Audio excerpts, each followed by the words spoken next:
If you've played live arena in the last 6 months or so, or if you've played classic arena, or if you've played tag team arena, or hell, if you've played the game at all, you have heard of Armanz the Magnificent, the champion that we are going to be talking about in today's video. Good old Armanz here, probably one of the most annoying champions that you could possibly go against in any sort of PvP content. We're going to talk about him a little bit.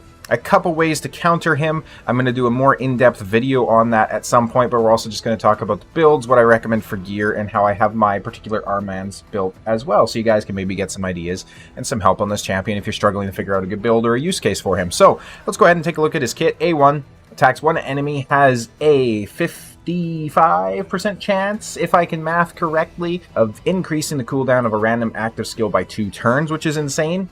Fills this champion's turn meter by 10% for each turn added to the cooldown. So if he fills it, or if he increases it by 2 turns, he's going to fill his turn meter by 20% on an A1, which is pretty crazy.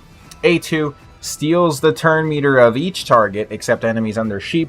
Also places a stun for 1 turn on all enemies not under a sheep on a 3-turn cooldown. This skill is probably single-handedly the most overpowered skill in the entire game if it lands.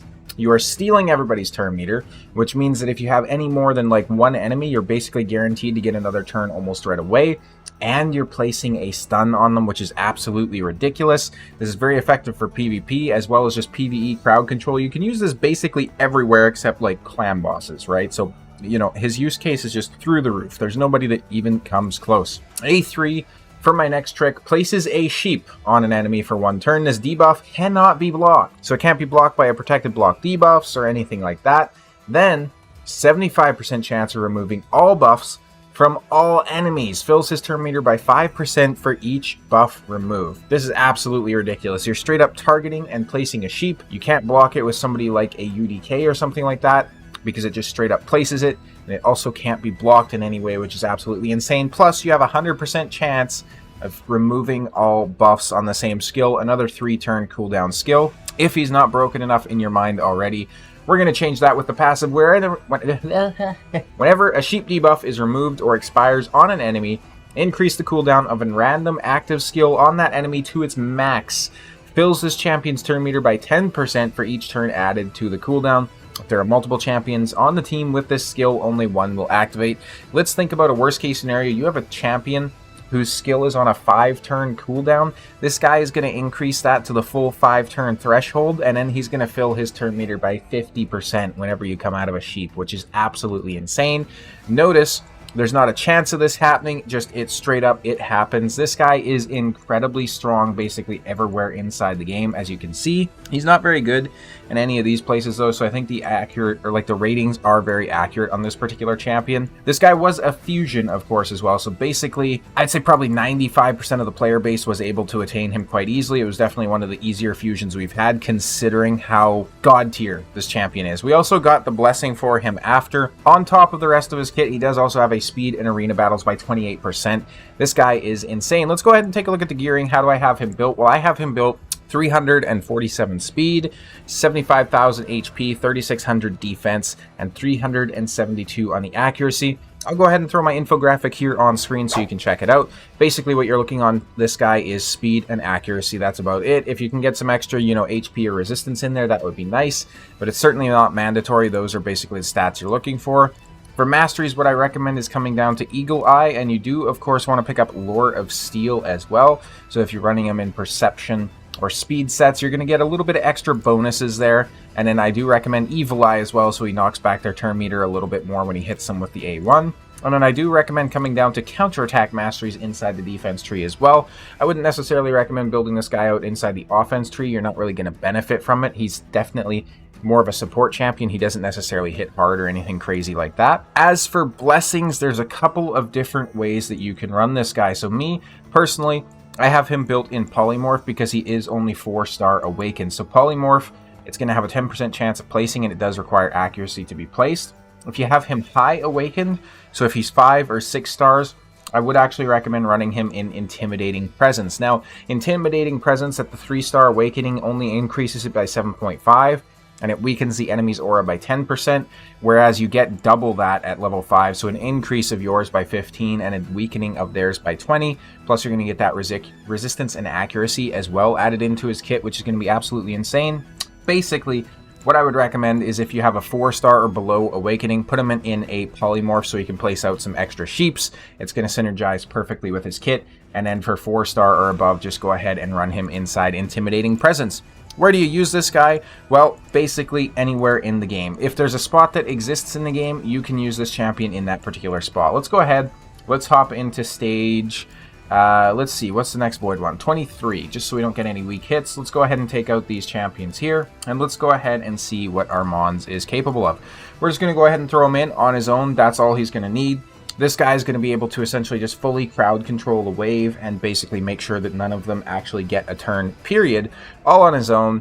No stunners are needed, no other CCs are needed. This guy's just going to steal all their turn meter, increase their cooldowns, keep boosting his own turn meter, and just keep cycling turns. Like, look at this.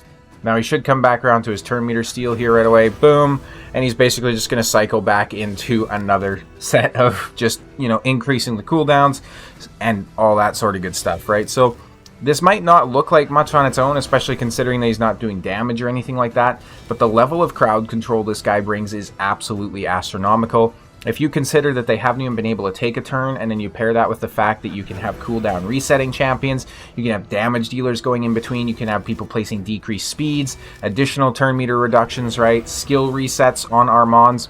This guy is just absolutely insane. Let's go ahead and take a look at him in a few arena battles as well. Now, I don't actually think live arena is live right now, so I won't be able to show you that, sadly. Yeah, it's active in 3 hours. Must have just missed it. Let's go ahead and see what this guy is capable of, though. There are a few potential builds that you can use for your Armanz. So a few different ways you can build this guy, of course, is just going to be for the speed and the accuracy. Another couple ways you can build him, though, first of all, is going to be Stone Skin. So Stone Skin is very strong on this champion, especially if you're trying to counter an enemy Armanz. I think we do have this, just we should have the speed. I don't know, we'll see. If you're trying to counter that enemy Armanz, so having the Stone Skin is making sure that your turn meter isn't stolen, and it's also making sure that your stuns are not getting placed on your champion, right? So you can basically cut in there after. Speaking of which, this is actually a Stone Skin Armanz, which is pretty convenient. Let's go ahead and see if we can strip that off with Crixia, though. We don't, sadly. However, everybody else is going to get their turn meter stolen. We do get Polymorph from the Lydia, though, unfortunately. We might actually lose to this because we didn't increase his cooldowns. Let's go ahead and see if we can strip. We can't. That is unfortunate. He's now going to steal everybody's turn meter and place a stun on everybody except Crixia, which is just absolutely insane. Crixia might be able to cycle around and do her cleanse, though, which she will, and she'll do a skill reset as well, so let's go ahead and do this. The one weakness that you could argue for Armanz is he is actually a magic champion, and we are definitely seeing the rise of a lot of force champions in the game. So if you think about, like, especially a UDK champions, we have like a Galathier. He's a force-based champion, so it's going to be a little bit harder to try and get a control out on the Galathier, for example. I do think Gizmak is also Force. Where is he? He's in Ogren Tribes. Gizmak is Magic, so I was wrong about that. But there's plenty of examples of champions that are Force. If we go ahead and take a look at top players, I'm sure we'll see some in here. So we have, I think this is Androck is his name or something like that. UDK, of course. Galathier coming in here. We have Galathier basically everywhere, right? So this is, oh, I can't remember her name. This champion, though, is also Force. Of course, you're going to have trouble getting your skills consistently on her, just because Affinity is really one of the better ways to counter him if you can introduce that little bit of extra RNG. As far as other ways to counter him, since I mentioned that we'd also be talking about that, essentially speed is the best way to do it, so speed into speed. Generally, if you see an enemy team pick an Armanz in the live arena, I usually like to pick an Arbiter and an Eostrid to try and counter that, because I'm fairly certain that my Arbiter will be quicker, and then she can boost up enough to have Eostrid go next after. A team that I definitely like to run, and we'll see if we can find a team that's running an Armanz defensively. This is what I like to do to counter them very effectively. I've shown this team on the channel a little bit before, and I might do a dedicated video on it at some point. But essentially the way it's going to work is you're going to have Armanz do his AoE, of course.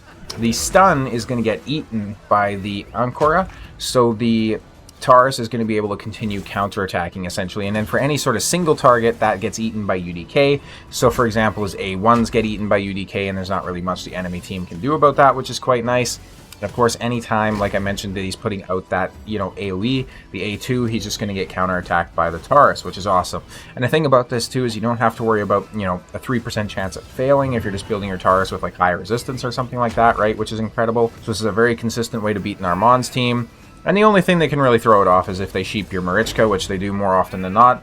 But realistically, you know, sooner or later you're going to win, essentially. So that's a very effective way to counter them. Let's go ahead and see if we can keep running some speed teams here. So speed into speed. Where is Armanz? There he is. We do have another Stone Skin Armanz, which is unfortunate, and that Arbiter is actually a little bit quicker than us too, so we are going to have lost this one, unfortunately. She has a 6-star Awakening, so of course she is going to be a little bit quicker there. Now, I'm not entirely sure what's going on. I know previously I've been getting a lot of comments where I'm getting kind of memed on about, you know, the teams I'm facing in Goal 5 or whatever. They're like, oh, but these teams are so easy and the player power is so low. How can you ever do a showcase of this particular champion against this team? The way I see it is, realistically, this is your average Gold 5 lobby, right? Anybody with enough refreshes can get in here and fight these same exact teams. That being said, player 136206649 with a player power of 1 million, just over 1 million, maybe shouldn't be in Gold 5. I don't know why he's in here with this particular team. I think there's bots in the arena, right? I know Plarium added bots at some point to try and help balance things out. I don't know if they're still supposed to be in the game or not, but what I'm getting at is with these showcases, sure, I might not be showing against, you know, the strongest teams in the game or the meta champions in the game or those sorts of things, because I'm not always in plat. I'm not always, you know, platinum viable, right? I haven't finished in plat yet in my career playing Raid in like 3 years, 4 years, whatever it is now at this point. So I can't necessarily show off that caliber of teams, but just scale this up or down depending on where you're at in the game, right? So if you're more early game, obviously you're not going to be attaining these stats or fighting these particular teams. And if you're more late game and you feel these teams are a little bit beneath you, that's great, fantastic. Go fight somebody in the arena. You probably don't need this guide, right? Like, take it with a grain of salt, essentially is the best way to put it. Let's go ahead and do something a little bit different here. We're going to bring a Mikage so that we can actually get a counter to the Mithrala, because Mithrala is going to be high resistance. She places an increased accuracy. That being said, though, I think my Armanz is actually slower than Mikage, so it's probably not going to be the best pairing. And then for damage dealers, we'll still just bring in Wukong, of course. We do have the Awakening bonus on this too, so we should be faster, I would think, and we'll just basically go ahead and put this team in the ground, hopefully. Let's see how it goes. So we're going to come in here, we're going to boost up with Arbiter, of course. Oh, Mikage does actually go next, which is perfect. So we're going to Metamorph, we're going to place the increased accuracy, and then hopefully try to strip everybody. Now keep in mind, even with the increased accuracy, he's still only going to be at like 500 accuracy, so it's very possible that they resist it, but we didn't actually get a single resist across the board, which is quite nice. So we're going to go ahead and increase the cooldown on Mithrala's skills. Then let's go ahead and just slam into the Arbiter here, and that is it. So you can definitely see how effective he is, right? Because it's very possible that somebody like an Arbiter would have cut in, or a Mithrala might have cut in and been able to cleanse if I didn't have him, especially with that increased accuracy, certainly. This guy is used basically every day inside my Doom Tower runs as well. So when I'm progressing up the daily floors, this is essentially the team that I'm using right now. Just a lot of control, increased defense to try and get, you know, Harima set up for more nukes. Harima's coming in to counter any of those sort of demon spawn champions that might make things annoying. Like, for example, a Mortu Macabre, right? So he gets used on the daily, and you can see this is a very, I would say, free-to-play friendly team at the end of the day, because we have a daily login champion, we have 2 fusions, and then we have Mithrala, who you're going to farm just by doing Hydra. And this team is perfectly capable of beating the entirety of Hard Doom Tower. And then you can obviously just replace Harima with whatever damage-dealing champion you might have. Some good recommendations would be a Ragash, since he's also a defense-based damage dealer. I wouldn't necessarily recommend bringing in an attack-based damage dealer with this team, just because if they die, you don't really have a way to revive them. But hopefully this guide helps you guys out. Let me know down below where you're using Armanz and how you like to counter him inside the live arena. I'd be very interested to hear about it. Thank you all so much for watching as always. I'll see you in the next video.